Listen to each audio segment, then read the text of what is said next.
बिस्मिल्लाहिर्रहमानिर्रहीम। अस्सलामु अलैकुम।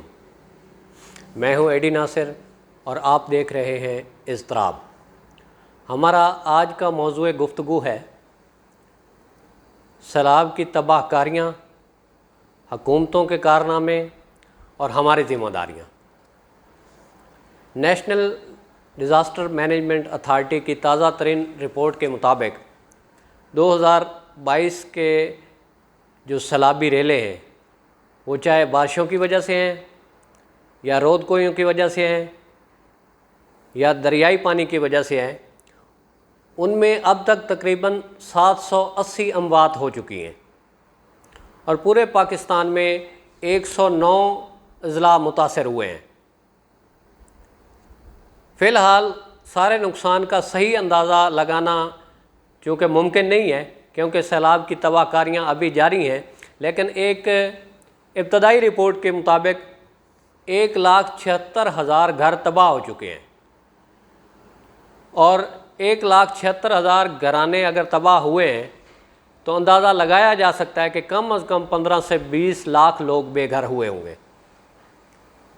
इन एरियाज़ में जहाँ पे ये सैलाब की तबाहकारियाँ जारी हैं वहाँ पे एक अंदाज़े के मुताबिक 5 लाख मवेशी जो है वो मर चुके हैं।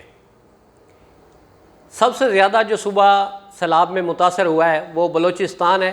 बलूचिस्तान के 34 अज़ला को आफत ज़दा करार दिया गया है। इसके बाद जो है खैबर पख्तूनख्वा का सूबा आता है, उसमें 33 अज़ला को आफत ज़दा करार दिया गया है और सिंध के 23 अज़ला जो है उनमें ये आफत जो है वो अवाम को, अवामुन्नास को नुकसान पहुँचा रही है। जबकि सूबा पंजाब में जो सबसे ज़्यादा तबाही हुई है वो राजनपुर और डेरा गाजी खां के एरियाज़ में हुई है। ये हर 4-5 साल बाद होता है। हर 4-5 साल बाद पाकिस्तान में एक सुपर फ्लड आता है और वो करोड़ों की हमारी फसलें उजाड़ देता है, लाखों करोड़ों के मवेशी खा जाता है, कई नफूस की जान ले जाता है और लाखों इंसानों के घर उजाड़ जाता है। अब इस कुदरती आफात का मुकाबला कैसे किया जाए? ये अल्लाह की तरफ से इम्तिहान तो है, लेकिन इसमें बहुत सारी चीज़ें ऐसी हैं कि इंसान अच्छी हिकमत अमली से इस आजमाइश से और इस नुकसान से बच सकता है या कम अज़ कम नुकसान को कम किया जा सकता है। पाकिस्तान में सैलाब के मुख्तलिफ ज़राए हैं।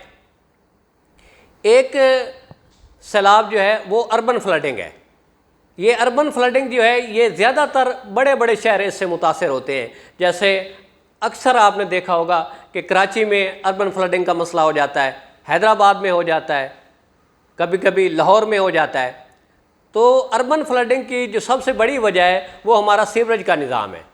अगर पानी ज़्यादा आ रहा है, बारिश हो रही है और आपका सीवरेज बंद है, सीवरेज का कोई निज़ाम नहीं है, तो ज़ाहिर है वो उसने फिर खड़े हो जाना है और फ्लड की सूरत इख्तियार कर लेनी है। तो ये यकीनन अर्बन फ्लडिंग जो है ये हुकूमत की ज़िम्मेदारी है कि इसको कैसे मैनेज किया जाए। इसको एक बड़ा प्लान जो है, जो दुनिया में जो बड़े बड़े शहर हैं वहाँ के सीवरेज का निज़ाम क्या है उसको स्टडी करके हमारी हुकूमतें जो हैं अगर इस पर संजीदगी से काम करें तो इस नुकसान को अर्बन फ्लडिंग के ज़रिए जो हमारे बड़े शहरों में नुकसान हो रहा है इसको किसी हद तक कम किया जा सकता है।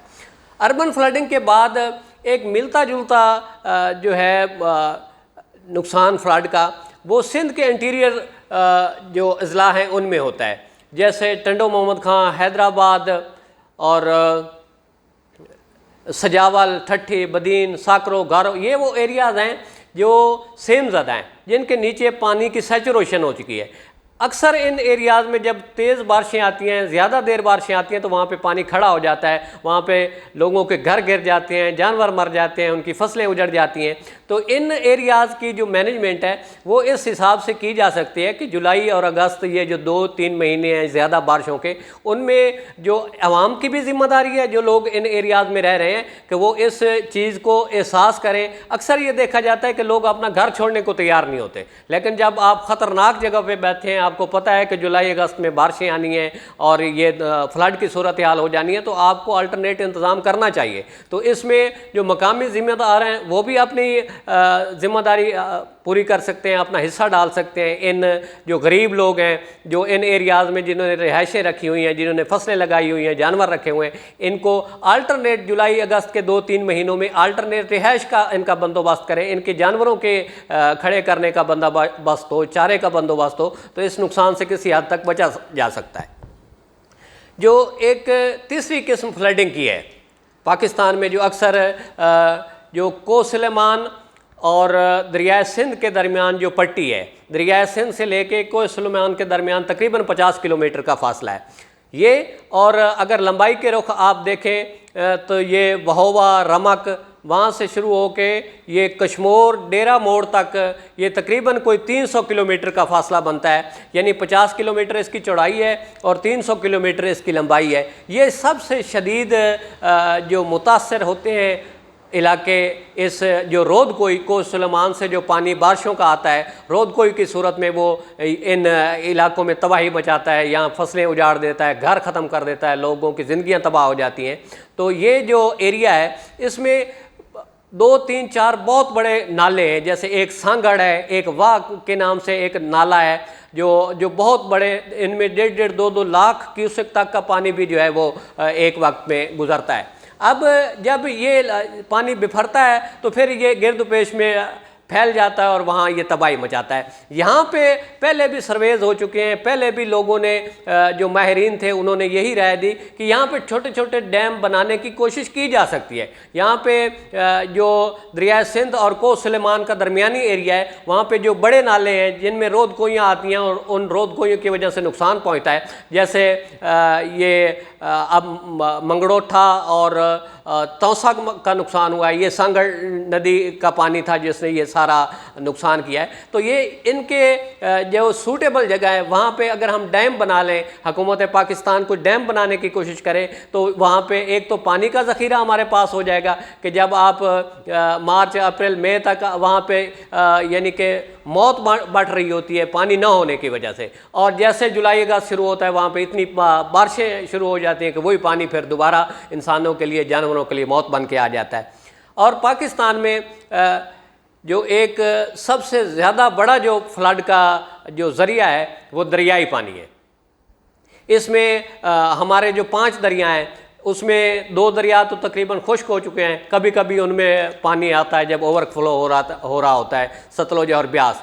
जो हमारे रेगुलर चलने वाले दरिया हैं रावी, चनाब और सिंध, ये इनमें जब पानी ओवरफ्लो होता है तो ये सैलाब की सूरत इख्तियार कर लेता है और बहुत नुकसान पहुंचाता है। इस साल जो आखिरी रिपोर्ट्स आने तक तकरीबन कोई 7-8 लाख के दरमियान क्यूसेक गुड्डू बराज से गुजरा है दरिया सिंध में, क्योंकि गुड्डू बराज पे आके रावी, चनाब, सिंध तीनों दरियाओं का पानी, सतलुज, ब्यास वगैरह में भी अगर कोई पानी आ रहा हो तो वो इस जगह पे आके इकट्ठा हो जाता है। तो ये एक हमारा एक बड़ा क्रिटिकल मेजरिंग पॉइंट है गुड्डू बराज के ओवरऑल पाकिस्तान में दरियाई फ्लड जो है वो कितना रहा है। हाँ, अलबत्ता इसमें राजनपुर और रुझान और इस एरिया के जो रोद कोई का पानी है वो भी यहाँ पे गुड्डू बराज में आके शामिल हो जाता है। तो इस साल अभी जो दरियाई पानी है उसने इतना नुकसान नहीं पहुँचाया, और उसकी वजह ये रही है कि नेशनल डिज़ास्टर मैनेजमेंट ने जो ये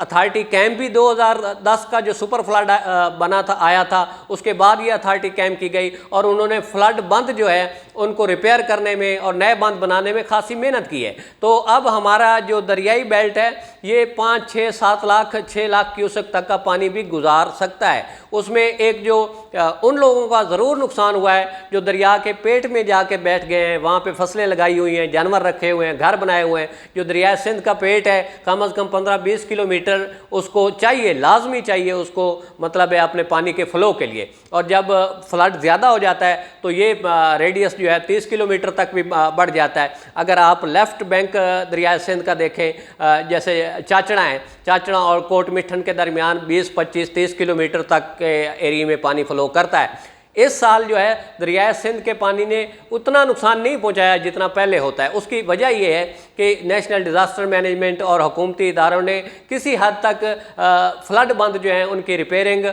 और उनको नए बंद बनाने में किसी हद तक ज़रूर काम किया है, लेकिन चूँकि ये नुकसान बहुत बड़ा है, एक आफत है जो हर तीसरे चौथे साल बाद जो है पाकिस्तान को उजाड़ देती है। अब जो ये जिन एरियाज़ में ये तबाही हो चुकी है, जैसे बलूचिस्तान के 34 अजला हैं, खैबर पख्तूनख्वा के 33 अजला हैं, सिंध के 23 अजला हैं, और जनूबी पंजाब का ये राजनपुर डेरा गाजी खान डिवीज़न, ये जो एरिया है, इन इलाकों के जो ज़िम्मेदार हैं, जो सियासतदान हैं, उनको चाहिए कि अब वो बाहर निकलें और ये जो हुकूमती खींचातानी है और एक तमाशा लगाया हुआ है, इस तमाशे को खुदा के वास्ते बंद करें और ये जो लाखों लोग बेबस और बेघर हुए पड़े हैं उनकी इमदाद के लिए फ्रंट पे आएँ, उनके लिए कैंप लगाएं, उनके लिए लोगों से मांगें, उनकी जो ज़रूरियात हैं, लिबास है, इस वक्त फौरी जो चीज़ें लोगों को ज़रूरत है वो खुराक और लिबास की ज़रूरत है और अल्टरनेट रिहाइश की ज़रूरत है। जो डिज़ास्टर मैनेजमेंट के मुताबिक जो रिहेबिलिटेशन है वो जब पानी उतर जाएगा, कुछ एरिया खुश्क हो जाएगा, वो फेज़ बाद में शुरू होगा। फ़िलहाल इनको रिहाइश की ज़रूरत है, इनके जानवरों के खड़े करने के ठिकानों की ज़रूरत है, इन्हें खुराक की ज़रूरत है। तो जो मकामी क़यादत है जहाँ जहाँ पे भी है वो अपने खौल से और ये सियासी तमाशे से बाहर निकलें और लोगों की इमदाद करें। उसके बाद जो अवाम है उनकी ज़िम्मेदारी है कि हम लोग मिल के अपने भाइयों की ज़्यादा से ज़्यादा इमदाद करें और जो नॉन गवर्नमेंट इदारे हैं, NGOs हैं, वो जो गवर्नमेंट के इदारे हैं उनके साथ मिल के खड़े हो जाएं और इस मुश्किल घड़ी में अपने भाइयों की इमदाद करें, अपने भाइयों की, बहनों की और पूरा जो मुआशरा इस सैलाब की जद में है उसकी इमदाद करें। Thank you very much.